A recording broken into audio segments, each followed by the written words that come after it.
vamos a ir ya casi con la última disertación de la noche. Esta viene a cargo del MBA Julio César Valenzuela Roca. Él es fundador CEO de Citrino Investment Partners. Él nos va a hablar sobre el ciclo inmobiliario, situación actual y perspectivas teóricas. Julio César, buenas noches, ¿cómo está? Buenas noches, Alicia, muchas gracias, muchas gracias. Muchas gracias por invitarnos y muchas gracias por promover estos espacios que son muy importantes para el desarrollo de nuestra industria. Pueden ver mi pantalla, ya estoy proyectando. Antes de que empiece Julio César, yo voy a leer un poquito de quién es usted para que los que nos están mirando en este momento tengan un poco más de contexto. Bueno, Julio César Valenzuela Roca, él es MBA. Él tiene un MBA en la Universidad de Oxford. Él es fundador, CEO de Citrino Investment Partners y también él es director de Urbanova Desarrollos Inmobiliarios. Así que tiene la palabra, querido Julio César. Muchas gracias, Alicia. Muchas gracias a todos. Gracias por la presentación. Aprovecho para presentar al equipo que ha trabajado en este trabajo. Este es un proyecto que se viene trabajando desde el año pasado. Bueno, está por mi lado, ya me presentó Alicia. La otra persona que me ha acompañado en el desarrollo de este estudio es Fernando Levi Jara, que es nuestro director de investigación y análisis de mercado. Él es instructor en la Universidad de Harvard, también tiene una empresa de desarrollo de inmobiliarios en la Florida y es autor de libros relacionados al mundo de las finanzas de nuestro rubro, como Los ciclos inmobiliarios alrededor del mundo y El arte de financiar proyectos inmobiliarios. ¿De qué vamos a hablar hoy día? Vamos a hablar justamente de la teoría que se ha desarrollado ya hace mucho tiempo, hace más de 40 años, que se estudia del ciclo inmobiliario, entender cómo sucede la historia. Bueno, esto es un tema que se repite en la historia de la humanidad y tratarlo de bajar a nuestra realidad de Santa Cruz inicialmente y ver cómo afecta esto a Bolivia en general, ¿no? Entonces, para entender un poco los ciclos inmobiliarios hay que estudiar un poco la historia, ¿no? El año 1800 fue el año que Estados Unidos comenzó a dar títulos por terreno, y desde el 1800 vemos viendo ciclos de subidas y bajadas, ¿no? Ciclos que, como ven, en el año 1810, 40, 50, 90, en 1910, estaban en su pico y fueron cayendo. Como ven a mano derecha, estos ciclos han durado menos tiempo porque hemos aprendido hemos aprendido de las lecciones que hemos tenido como sistema financiero y como rubro inmobiliario, y los ciclos se han hecho de periodos más rápidos de expansión y de buen mercado inmobiliario y periodos muy cortos de recesión. Esto obviamente gracias a la experiencia que hemos tenido. Ahora, ¿cómo funcionan los ciclos? Primero hay que entender un poco la teoría. Ya los ciclos están conformados en 4 etapas, ¿ya? La etapa de recuperación, expansión, sobreoferta y recesión. Este ciclo normalmente dura entre 4 a 5 años si es un ciclo empresarial dado solamente por demanda y ocupación, oferta y demanda. Hay ciclos que se llaman ciclos largos, que tienen periodos de sobreoferta, que en realidad está dado porque el anterior ciclo fue una oscilación larga y sobró stock del anterior ciclo. ¿Qué es una oscilación larga? Es cuando tenemos una externalidad positiva al rubro. Una externalidad positiva puede ser un fomento al desarrollo de vivienda que está asociado con boom constructivo y se vuelven de naturaleza especulativa. Estos ciclos duran casi 20 años y tenemos también las olas largas que duran 50 años, que son basadas en avances tecnológicos, como el caso de Silicon Valley. ¿Ya? Ahora, cada una de estas etapas tiene sus peculiaridades y hay señales que nos ayudan a entender en qué etapa del ciclo estamos, ¿no? El estado inicial, que es la recuperación que tenemos que estamos saliendo del peor momento del mercado del anterior ciclo. Tenemos tasas de ocupación baja, que significa que tenemos hartos inmuebles que se han construido y están vacíos.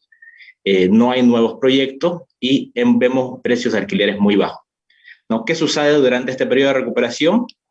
Tenemos un negocio fuerte con una escasez de oferta, porque hemos salido de un ciclo, de la peor parte del ciclo, entonces hay una baja actividad del sector, y tenemos una demanda que vuelve a buscar inmuebles. Aquí familias que mejoran sus condiciones crediticias y tienen capacidad de endeudarse, ¿no? Entonces, durante este periodo comenzamos a ver que hay demanda, no hay oferta, y el desarrollador se da cuenta y dice, ok, es momento de construir, ¿no? Es ahí donde pasamos al periodo de expansión. Estos periodos de expansión normalmente son cortos, pero si las condiciones financieras del mercado acompañan este crecimiento en el ciclo, Esto lleva a un boom económico y se fomenta una segunda ola que se llama de actividad de desarrollo especulativo, ¿no? Aquí vemos mucha nueva construcción, proyectos muy novedosos, y estamos en el boom de la construcción. Pero como todos entendemos, la construcción no es un periodo rápido, nuestra oferta es inelástica, es decir, el momento que nosotros detectamos demanda, colocamos una unidad, un proyecto al mercado hasta que nos los aprueban y pasamos por todos los procesos legales que hemos escuchado durante esta conferencia y tenemos el edificio construido, pasan mínimamente 15 a 24 meses. Entonces, todavía realmente no han ingresado al mercado las unidades y sigue habiendo una falta de oferta, por eso suben los precios, ¿no? En este periodo de expansión suben los precios. ¿Y qué indicadores tenemos que estamos en un periodo de expansión? Tenemos incremento en valores de inmuebles, suben los precios, tenemos mucha oferta en proyectos en preventa, los ritmos de venta se aceleran, comienzan a duplicarse, triplicarse en algunos casos, hay una facilidad de acceso para créditos de construcción para el constructor y también hay una facilidad de acceso a créditos de vivienda, ¿no? Una vez que estamos durante este proceso, esta etapa de expansión, llega un punto donde obviamente el mercado ya está satisfecho y pasamos a lo que se conoce como la sobreoferta. Ya la sobreoferta, ¿por qué sucede? Porque, como les decía, estamos retrasados los constructores en prever cuál va a ser la demanda futuro y decidimos lanzar proyectos, pero no nos damos cuenta cuando llega este momento de sobreoferta y se sobreproduce, ¿no? Entonces tenemos muchas nuevas construcciones que están finalizándose en esta parte del proceso y el ciclo de negocio va en bajada, se endurece la oferta monetaria, es decir, los créditos ya no son tan fáciles de conseguir, suben las tasas de interés también, y una vez que se desacelera este boom económico, la demanda de propiedades se debilita cuando tenemos una nueva oferta que viene del boom de la construcción, ¿no? ¿Y qué resulta esto? Resulta en baja de valores de venta y alquiler y un stock creciente de unidades. ¿Cuáles son los indicadores que podemos ver en la sobreoferta? Tenemos una reducción considerable en precios de inmuebles. Cuando digo considerable es que los precios que se mantienen en el mercado todavía son rentables, es decir, todavía el desarrollador puede sacar un margen de vender a este nivel de precio durante el periodo de sobreoferta. Por eso es considerable, pero todavía no es importante. Y tenemos una amplia oferta de inmuebles ya terminados, donde comienzan a aparecer muchos open house, muchas viviendas que ya están terminadas y que están en proceso de venta. En este periodo vemos una reducción en los ritmos de venta. Como decía, hay un endurecimiento en la oferta crediticia y comenzamos a ver menos lanzamientos de proyectos que en la fase previa.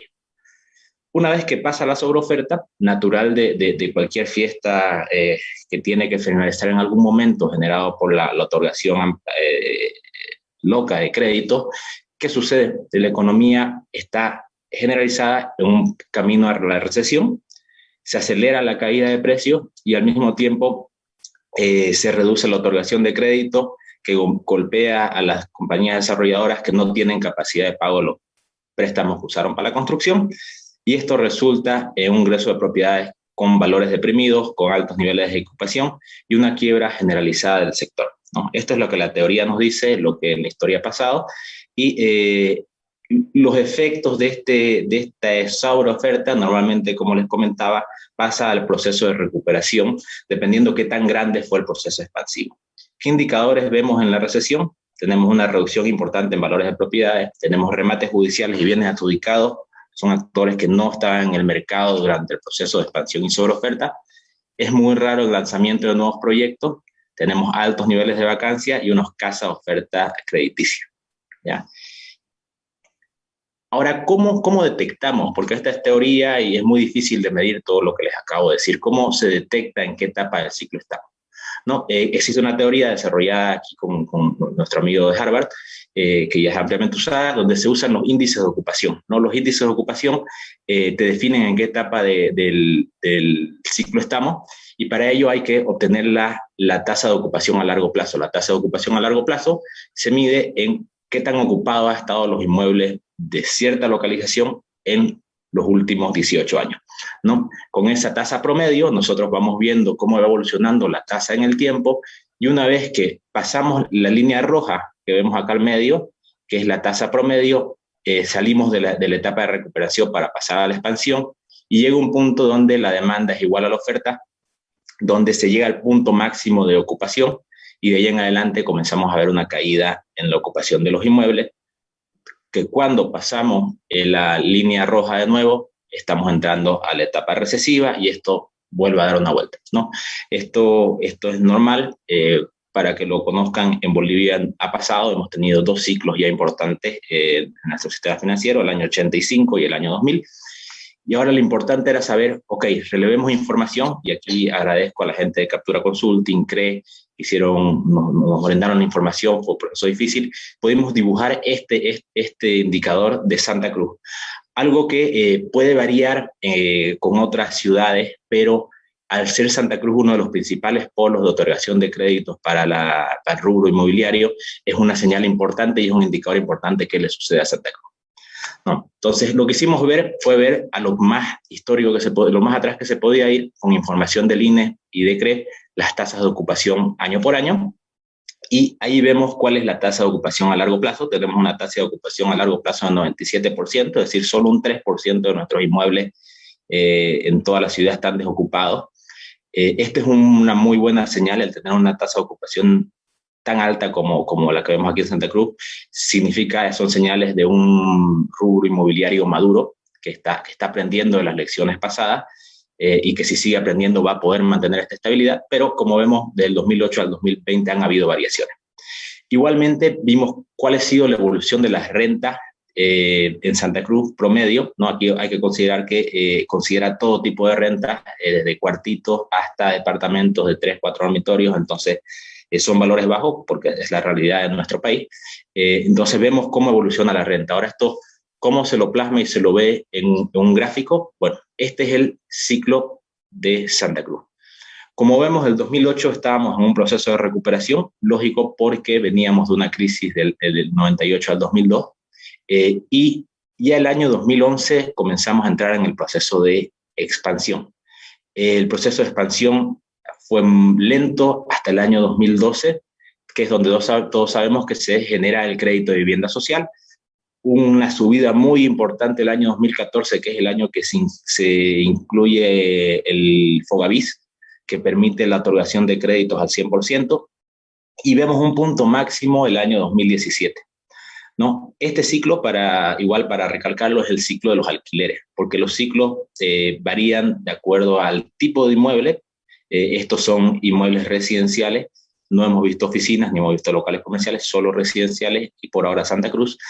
Y este es específicamente del alquiler de esos inmuebles de Santa Cruz, ¿no? A partir del 2017 vemos que hubo una bajada importante en la ocupación de los inmuebles, como también una caída importante en los precios de los alquileres. Si vemos como 2013, 2014, 2015, vemos una subida importante, y en el 2018 vemos una caída muy importante en los precios de los alquileres, algo que se estabiliza en el 2019 y vuelve a caer en el 2020, lógica de la pandemia que nos tocó vivir. Ahora, ¿cómo lo comparamos con el ciclo de las ventas, ¿no? Si vemos aquí, vemos la evolución del precio por metro cuadrado de los inmuebles de casas, en realidad, de la zona norte de Santa Cruz. Vemos que la tendencia es muy similar a los alquileres, que es la línea naranja. Tenemos una tendencia que es un poco retardada en los alquileres. El pico de los valores de venta se logró en el 2016. Se mantuvo bastante estable hasta 2018, donde ya comenzó a degradarse el valor por metro cuadrado. Y por otro lado, el valor de los alquileres sufrió el año 2017, como les comentaba, el 2018 una caída muy importante, mucho más importante que lo de las ventas. Y esto tiene que ver y está relacionado al tipo de cliente y a las condiciones que se dieron en el mercado. El crédito de vivienda social siguió funcionando hasta 2018, a pesar de que los bancos se pusieron más exigentes ya a fines de 2018 con las condiciones, es decir, se pedía más aporte propio, eran un poco más selectivos a la hora de otorgar crédito. Aún así se vio una caída, pero no tan fuerte como la de los alquileres, porque no teníamos ninguna externalidad en los alquileres. A la persona que alquila no hay una ley que le obliga a dar un alquiler, ni valores de alquiler. Sí, el mercado de venta, que sí está regulado por el crédito de vivienda social, tuvo un menor impacto. Desde el año 2016, que fue su punto más alto, al 2021, hubo una caída de los precios de venta de un 18%. Y por otro lado, los alquileres cayeron un 26% del 2017 al 2021. Es importante ver que hay un desfase, ¿no? Un desfase entre los precios de venta y un desfase de los precios de los alquileres que en algún momento se tiene que sincerar.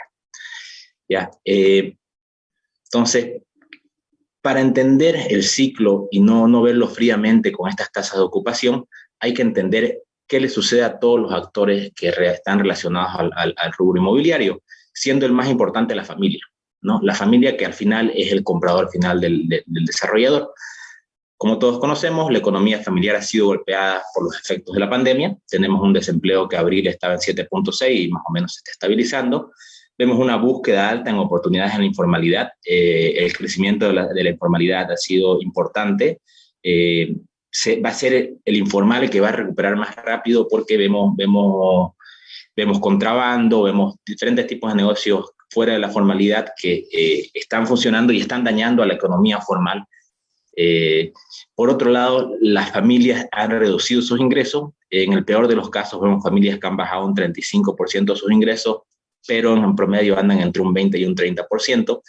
Lo que es preocupante es que estas familias, las que se endeudaron por un crédito de vivienda social, ya habían comprometido prepandemia entre el 30 y el 45% de sus ingresos. Imagínense una familia que antes ganaba 100 y ahora gana 70, que se comprometió para pagar en su casa 45, ahora solo tiene 30 para vivir, algo que se vuelve inviable en el corto y el mediano plazo. En nuestro estudio, una de las cosas que detectamos es que los niveles socioeconómicos que van a tardar más en recuperar son la clase media baja y la clase alta. La clase media baja muy beneficiada por este tipo de crédito, que ahora va a tener que afrontar una dificultad importante, ¿no? En el estudio que realizamos igual descubrimos que hay una percepción generalizada de que los precios han bajado ya más de un 10%, lo cual está de acuerdo a la información que se recopiló, y la gente en general no cree que estos valores se vayan a recuperar en el corto plazo, más bien prevén que vaya a mantenerse o a seguir bajando un poco más. La gente cree que entre un 5 o un 10% adicional, que también tiene lógica de lo que le decía, hay un desfase entre la caída de los alquileres y los precios de venta. Por otro lado, tenemos una economía familiar altamente endeudada. Previo a la pandemia, un 31% de las familias estaba endeudada. Post pandemia, esto subió hasta un 55%, que a enero de 2021 se ha estabilizado alrededor de un 41%, es un 10% más que el periodo pasado, lo cual es importante. Pero más allá de eso es más preocupante para qué se están endeudando, porque antes de la pandemia las familias se estaban endeudando para hacer compras e inversiones como los activos que nosotros vendemos, ser desarrolladores inmobiliarios. Y eso post efectos pandemia cambió. Ahora tenemos más familias endeudándose para gastos corrientes o para pagar otras deudas, ¿no? Y que viene casado a la realidad de la familia que tiene menores capacidades de ingresos y tiene que acudir a otros préstamos para poder cubrir sus deudas. Por otro lado, hay que entender qué está sucediendo en algo que une a la familia con el sistema financiero, que es el crédito hipotecario, ¿no? Es importante entender que el 26% del portafolio del sistema financiero se dedica a créditos hipotecarios. Previo al crédito de vivienda social, esto estaba alrededor del 16%. Es un incremento importante, que mucha de la cartera de la banca está destinada para créditos hipotecarios. Estamos hablando de 7.1 billones de dólares, lo que hay en créditos hipotecarios en toda Bolivia, de los cuales el 61% son créditos de vivienda de interés social, que es alrededor de 4.2 millones de dólares, donde se han visto beneficiadas alrededor de 85.000 familias. La tasa de morosidad que actualmente está disponible en ASFI es de 1.8%, algo que obviamente todos sabemos que no se ha verificado porque a partir del mes pasado hemos visto la cobranza retomar las cobranzas de los créditos diferidos.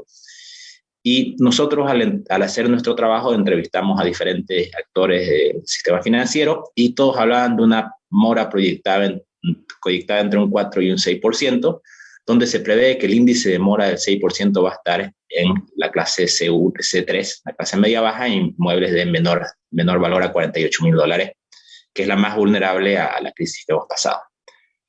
Como vemos en la gráfica de la derecha, el crédito, la cartera nacional viene bajando desde el año 2011, su crecimiento ha ido bajando, pero por otro lado el hipotecario nacional, gracias al crédito de vivienda, fue fortaleciendo y empujando el crecimiento de la cartera nacional, algo que ya no logró el año 2020 ni lo va a lograr el año 2021. ¿Ya? Si vemos acá el crecimiento de la cartera hipotecaria en el año 2020 es casi insípida. Y Igualmente, entramos a estudiar cuál es el nivel de endeudamiento de las familias, porque como cambiaron las condiciones de ingreso, también hay que ver cuáles son las condiciones actuales de pago de la familia, ¿no? Detectamos que un tercio del endeudamiento ahorita de la banca es relativamente peligroso, pues la cuota mensual de su crédito es por encima de los 33% de los ingresos del hogar. Lo que es altamente peligroso es lo que está por encima del 40%. Tenemos un 10% que destina más del 40% y un 10% que destina más del 50% de sus ingresos. Adicionalmente, el 45% de los créditos de vivienda social tienen un aporte propio menor al 10%, lo cual reduce la voluntad de pago más allá de la capacidad de pago. Son préstamos que tienen corta vigencia porque el crédito de vivienda social recién se instala en el año 2013. Solo tenemos 5 años de vigencia. Por ende, poco pago de capital porque también hemos tenido un periodo prácticamente de 18 meses sin pago de crédito donde está incluida la vivienda. En la muestra que observamos nosotros, el financiamiento de créditos hipotecarios está concentrado en 5 bancos, que son el Banco Mercantil, el Banco Nacional, Unión, Ganadero y el BCP. Ahora, y esto es bien importante, entender cómo está ese 20% que se considera altamente riesgoso, ¿no? Ese 20% que es altamente riesgoso está a niveles socioeconómicos dividido un 52% clase media baja, 41% clase media y un 7% clase media alta. El 80% de los inmuebles está en inmuebles de entre 36.000 a 80.000 dólares, que son la tasa del 5,5% en créditos de vivienda social. El nivel de endeudamiento, como les decía, gran parte tiene un porcentaje importante destinado para sus créditos. Vemos que hay un 22% que destina más del 70%, un 11% que destina entre el 60 al 69, otro 15% del 51 al 59 y un 15% del 46 al 50. El saldo está entre 40 y 45, que es todavía un rango aceptable. La familia puede manejar esta situación. El resto de los casos es muy complejo. Por otro lado, ¿cuál es el nivel de aporte propio de este grupo altamente riesgoso? Tenemos prácticamente un 3% cada menos del 5%, una parte importante entre el 5 y el 10%, y el resto con por encima del 10 al 15%, del 10%, que ya es una inversión importante de la familia, por lo cual va a empujar a la voluntad de pago. ¿Ya? Tenemos familias endeudadas que destinan más del 46% de sus ingresos, que del total de los encuestados hablaríamos un 12.6%. De este 12.6%, el aporte propio, como ven, se distribuye ampliamente en menor al 10%.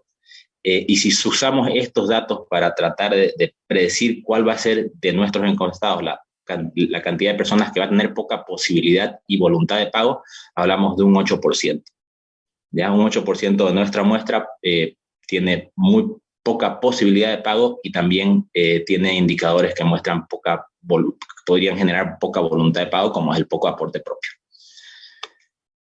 Por otro lado, entonces ahora entendemos cómo está la familia, que como vemos es preocupante. Igual el caso de la banca con los créditos que tienen la familia. Hay que entender cómo está la oferta, ¿no? Para ver si estamos en sobreoferta, si realmente hay menos oferta que demanda. Es importante, como les expliqué inicialmente en el ciclo, determinar esto. Relevamos una oferta actual mediana, grande, de escala. Esto hablamos de proyectos que tienen más de 16 unidades. A mayo de 2021 nos encontramos con 78 proyectos que tienen 1.771 unidades a la venta, totalizando 182 millones de dólares en inmuebles residenciales. De estos, en los proyectos de construcción, el 41% de las unidades están a la venta. Encontramos muchas obras paralizadas o con avances muy lentos. Y igualmente tenemos en las edificaciones terminadas todavía un 35% de las unidades a la venta. Un dato que igual resulta importante y preocupante, que haya tantos inmuebles terminados sin ocuparse. Igualmente tenemos nuevos actores que antes no los conocíamos, no los veíamos, que distorsionan el mercado.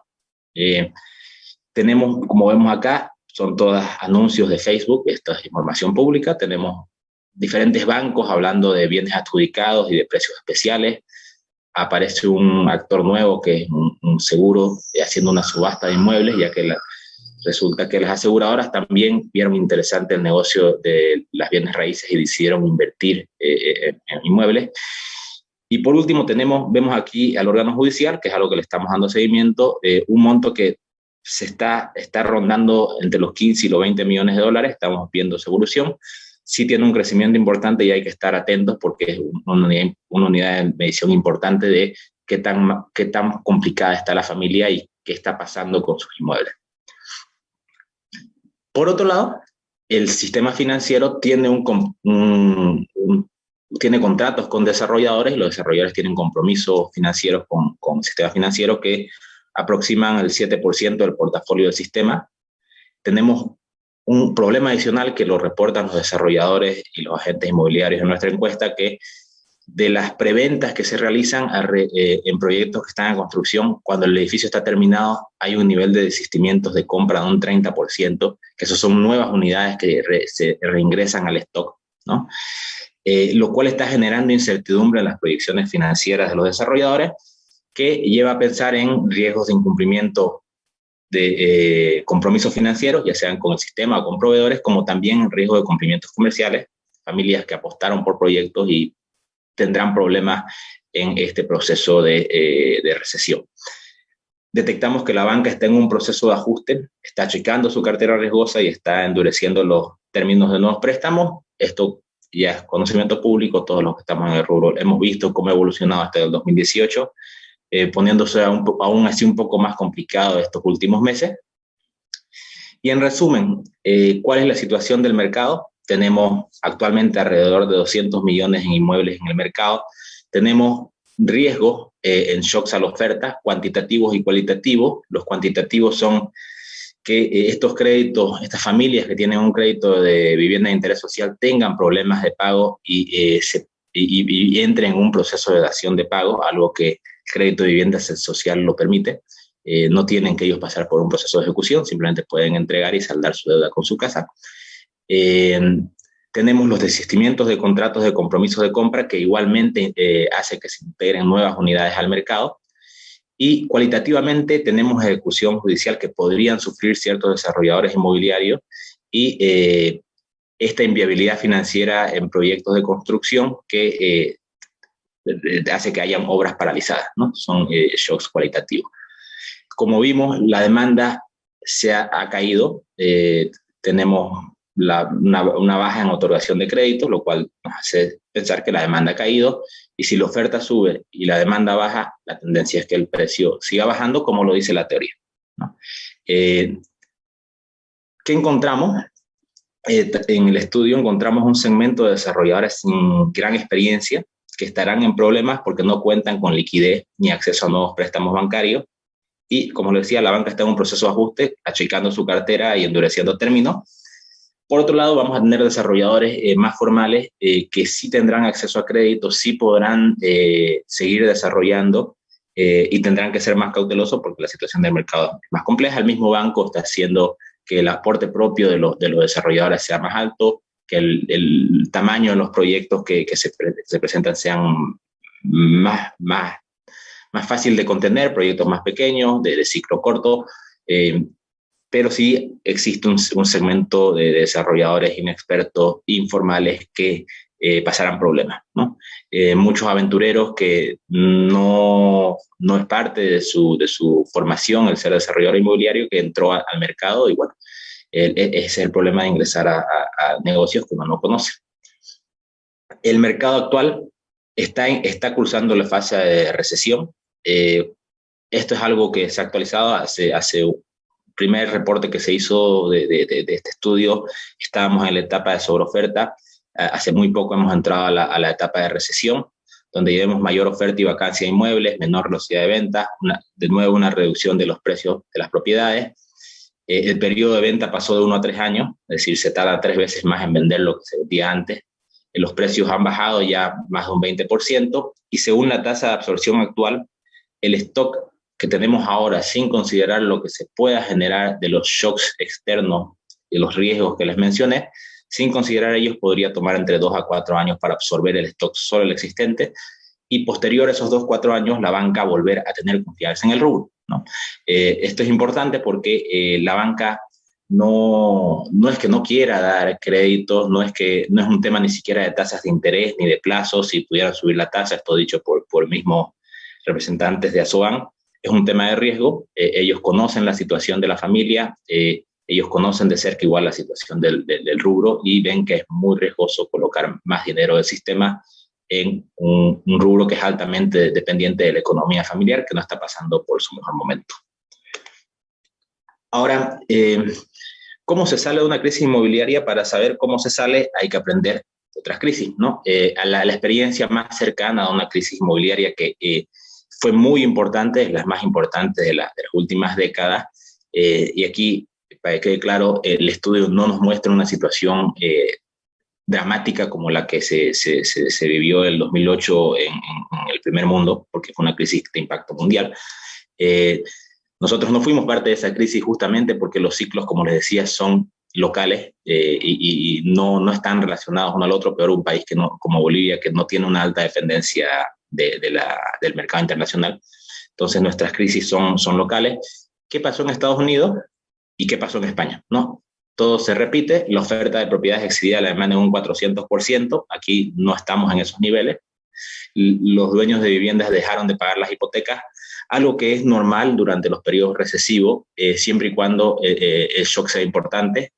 Si todos los shocks que les mencioné de riesgo suceden, podría pasar esto porque vamos a tener familias que pagan una cuota al banco de $800 y esa misma casa en alquiler al lado, si es un condominio cerrado, la ven en alquiler en 500, y esas familias no dieron aporte propio y aparte no han pagado 18 meses de cuotas. Entonces se da esas situaciones complejas donde la familia le prima su economía y toma la decisión que históricamente vemos que sucede. Las ventas de propiedades en Estados Unidos cayeron abruptamente y desaparecieron los créditos nuevos. ¿Qué factores llevaron a que los shocks externos en Estados Unidos sean importantes? Es que todo el sistema entró en un periodo de negación, ¿no? Porque las crisis no es que suceden, no es que en Estados Unidos se prendió el foco y se cayó todo, ¿no? Es gradual, hay señales que uno tiene que estar atento, tiene que verlas y tiene que intentar asumir ciertas realidades y reaccionar al respecto. El estado de negación es algo que se estudia, hay economistas que lo ven, hay un libro de Carmen Reinhardt que se llama 800 años de historia financiera, esta vez es diferente, donde muestra que cada vez que suceden estas crisis financieras de deuda, que son las que realmente dañan al rubro inmobiliario, los bancos, los desarrolladores inmobiliarios, prácticamente todos los actores entran a un estado de negación. Y mientras más tardamos en aceptarlo, más grande el golpe, ¿no? Porque no se prepara, digamos, deberíamos estar preparándonos para esto que según la teoría académica y el estudio de los 800 últimos años de nuestra historia como sistemas financieros y créditos hipotecarios viene sucediendo, ¿no? Como se entró en ese estado de negación, no se tomaron las medidas necesarias, los desarrolladores no podían pagar sus préstamos porque hubo una caída importante de precios, y se tomaron dos posturas diferentes. En Estados Unidos se tomó una postura pro economía, donde se hubieron bailouts para aseguradoras y bancos de inversión privada. No se priorizó el apoyo al desarrollador inmobiliario ni al propietario del inmueble, se dio un reset a la economía, ¿no? Fue como le llaman el renacimiento del ave fénix, preferible dejar que se queme y que crezca de nuevo, esa es la filosofía de los gringos. Pero esto tiene impactos de costos no económicos porque Estados Unidos recuperó de la crisis más importante inmobiliaria de las últimas décadas, prácticamente salió en un año y medio. A los 2 años de la crisis se estaban construyendo nuevos edificios porque su lógica de que el renazca de Fénix funciona, pero tiene impactos de desigualdad social que ahora tiene hasta costos políticos que se notan en las políticas americanas, ¿no? Tenemos una sociedad más resentida, con menos confianza en el gobierno y está relacionado a las decisiones que se tomaron en su momento, que no tenían en vista el impacto que tendría en la familia. Por otro lado, España tomó el otro extremo, ¿no? El otro extremo, donde creó lo que se llama la Sociedad de Gestión de Activos de Reestructuración Bancaria, Sareb, donde el Banco Central consiguió 100.000 millones de euros de fondos públicos para la compra de activos tóxicos de los bancos. Entonces, ¿qué hicieron ellos? Dijeron, ok, las familias están en problemas, los desarrolladores están en problemas, seguramente estas mismas agencias de vivienda del país están en problemas, y dijeron, ok, vamos a juntar plata y vamos a comprar todos esos activos y lo vamos a esconder bajo la alfombra. ¿Y eso qué hace? Que mucho dinero quede paralizado en inmuebles no rentables. Y eso al final en el mediano plazo tiene impactos en la economía. Y lo que sucedió en España está obviamente no completamente relacionado a esto, pero el periodo de recuperación de España ha sido muy lento y bueno, se siguen viendo edificios en construcción parados y sin una solución a la vista, de edificios que se comenzaron a construir el año 2008, 12 años, 13 años después, siguen lo mismo. Entonces, es muy importante aquí que a nivel, y aquí la importancia de las cámaras, a nivel cámaras y a nivel igual grupo de personas que actuamos en el rubro, no entremos en este estado de negación, más bien se trabaja en conjunto con políticas de gobierno, igual con políticas internas de las empresas, de saber tomar las decisiones correctas y no asumir riesgos que no se deberían tomar en este momento con la lectura que nos da nuestro estudio. Y aquí un poco las recomendaciones. Sé que la situación que muestra nuestro estudio no es la que todos quisiéramos escuchar. El efecto de la pandemia ha sido importante, no ha sido el causal, y eso es importante también que los conozcamos. Como vemos, el sector inmobiliario ya tenía indicadores negativos desde el año 2017-2018. Lo que hizo la pandemia fue acelerar el proceso, ¿no? El periodo de sobreoferta que puede durar un poco más de tiempo, la pandemia lo aceleró y pasamos a la etapa de recesión sin mucho tiempo para pensar, ¿no? Y para salir airosos de esta crisis, aquí los desarrolladores principalmente deben encontrar planes alternativos y creativos de financiamiento para terminar sus construcciones y vender su inventario, ¿ya? Es importante coordinar con el gobierno políticas para no cometer los mismos errores que España y acelerar este periodo de recuperación, pero también entender los impactos que tiene en la familia para tampoco actuar de forma tan desequilibrada como actúa Estados Unidos. Este no es un momento para las empresas detenerse. Lo peor es pensar, voy a esperar a que pase la pandemia, que las cosas se pondrán mejor. La pandemia, como les digo, ya se siente una mejoría, sí, en el sector, porque la pandemia de a poco estamos saliendo del mal momento de la pandemia, pero claramente no hemos vuelto a los niveles de 2017-2018. Claramente vamos a seguir el ciclo que la teoría nos dice, y es importante leer y entender y aceptar este ciclo, porque es la única forma de reaccionar a tiempo y tomar decisiones oportunas, ¿no? Los tiempos de crisis no son para asustarse, es necesario tomar decisiones empresariales estratégicas para salir airoso y afrontar sin problemas el próximo ciclo. Y aquí quisiera acotar qué significa todo esto cuando hablo de decisiones empresariales estratégicas. Ya, yo creo que el activo más importante de cualquier persona, de cualquier empresa, y bueno, en nuestro caso de los desarrolladores, es su reputación. Nuestra reputación está ligada a nuestra reputación con el cliente, con el banco, que es el que nos viabiliza la construcción, y con nuestros mismos proveedores y con los agentes inmobiliarios y con todos los que compartimos este negocio. Entonces, nuestra reputación es lo más importante. Y si uno entiende y acepta que estamos pasando por un tiempo difícil y que las soluciones que hay que tomar son de índole diferente, tiene que hacerlo, porque hay que entender lo que es temporal, que esto va a pasar. En 2 a 4 años deberíamos estar, si tomamos las decisiones correctas, si se trabaja de forma conjunta y si el mismo desarrollador es consciente de lo que está sucediendo, llegar al próximo ciclo sin problema, sin que nadie diga nada malo, ninguna persona en la ciudad puede decir nada malo de vos porque vos entregaste lo que te comprometiste. El banco no va a decir nada malo de vos porque le pagaste y no estuviste que reprogramación y después entrar en procesos judiciales. Y por último, igual los proveedores, ¿no? Porque los proveedores son parte de este ciclo y hay que cumplir para que ellos igual puedan seguir generando empleo y para que podamos seguir manteniendo esta cadena de producción que se ha generado gracias a este ciclo expansivo que tuvimos del 2013 al 2018. Se han generado nuevos productos, innovación en tecnología de construcción, como mencionaban el seguro al alquiler. Tenemos mucha innovación que se está haciendo y no hay que dejarla que se vaya, el esfuerzo haya sido en vano. Entonces tenemos que afrontar esto de forma responsable y tomar las decisiones en los momentos correctos para afrontar el próximo ciclo de la forma más sana. Lo hice de forma muy, muy rápida. Es un reporte que ha sido muy bien trabajado. Estoy muy feliz con el equipo Carmet. Tengo a Luis Castañeda como director del grupo, que es un una persona con mucha experiencia en banca. Él pasó la crisis del 98-2000 en el Banco Unión, pero tuvo experiencias en Banco Visa, en Banco Nacional. Entonces conoce muy bien el sistema y nos ayudó muchísimo a entender qué pasa qué pasa y qué podría pasar dentro de los bancos. Jaime Dunde Ávila, un experto en titularización de flujos futuros, con el cual estamos trabajando en soluciones con la Bolsa de Valores para promover inversión en el rubro. Y bueno, a Fernando Levy, instructor de Harvard, que ha sido la base de nuestro estudio y nos ha apoyado en tener la información más fidedigna posible.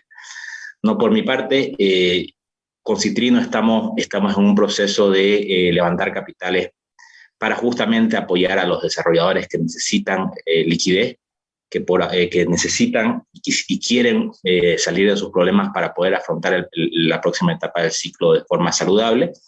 Y bueno, para todo el que le interese saber más del tema, conversar, trabajar con Citrino, le dejo mi número de teléfono, mi página web. Ahí van a poder ver muchos de los reportes que realizamos y las conferencias donde charlamos de la situación y de la teoría del ciclo inmobiliario.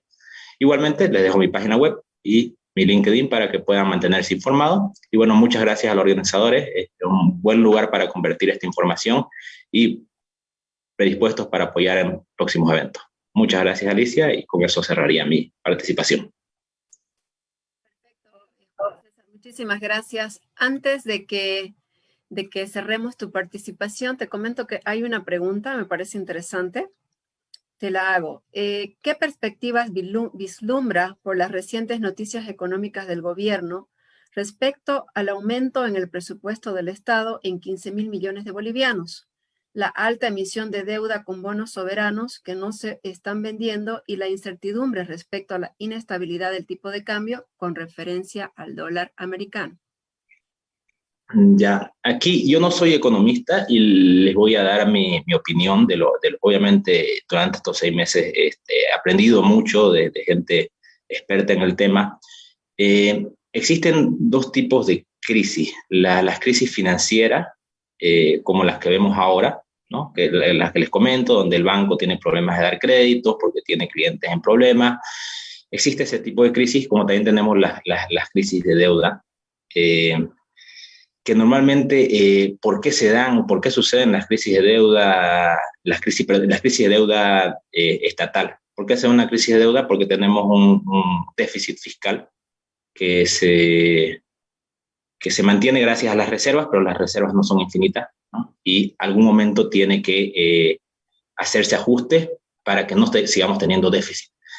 Esto no es nuevo. Si uno estudia qué pasó el año 98-2000, teníamos una situación parecida en el sistema financiero y en la economía general teníamos incertidumbres igual cambiarias. Teníamos una moneda sobrevalorada, ¿ya? ¿Y qué sucede cuando hay una moneda sobrevalorada? Que es lo que habla la inestabilidad del tipo de cambio. ¿Qué sucede cuando pasa esto?